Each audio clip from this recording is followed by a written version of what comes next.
Family, welcome back to my shorts video. তো guys আজকে দেখো চলে এসেছি সকাল সকাল তোমাদেরকে একটা নতুন ভিডিও নিয়ে।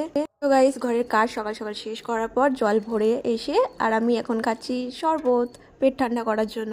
তো যাই হোক গাইস, তোমরা দেখতেই পাচ্ছ তোমাদেরকে একটা নতুন ইন্টারেস্টিং ভিডিও নিয়ে চলে এসেছি। এখানে দেখতেই পাচ্ছ আমি একজনের বাড়িতে গেছি, আমি আমার শাশুড়ি শ্বশুর সকল পরিবার মিলে এখানে নিমন্ত্রণ বাড়িতে। গাইস এখানে দেখতেই পাচ্ছ অনেক সবাই খাওয়া দাওয়া করতে বসে গেছে। আর প্রথমে শালপাতা দিয়ে দিয়েছে, তারপর একটা বিসলেরি ছোট্ট জলের বোতল, খুব কিউট লাগে এই ছোটো জলের বোতলগুলো। প্রথমে ফার্স্টে নুন দিয়ে দিয়েছে থালার মধ্যে, আর প্রথমে ফার্স্টে পাঁপড় দিচ্ছে। এখানে এখানে দেখতেই পাচ্ছ ফ্রাইড রাইস আর হচ্ছে পনির মটর কারি। পনিরটা খুব সফট ছিল আর দিদি ছিল শাক ভাজা, আর এখন গরম গরম ভাত চলে এসেছে। তারপর গাইস দেখতেই পাচ্ছ এখানে খাওয়া দাওয়াটা কেমন হচ্ছে। আর অনেক রকম সবজির তরকারি দিচ্ছিল, শাক দিয়ে সবজি দিয়ে, আর এটা পুরোপুরি ভেজ।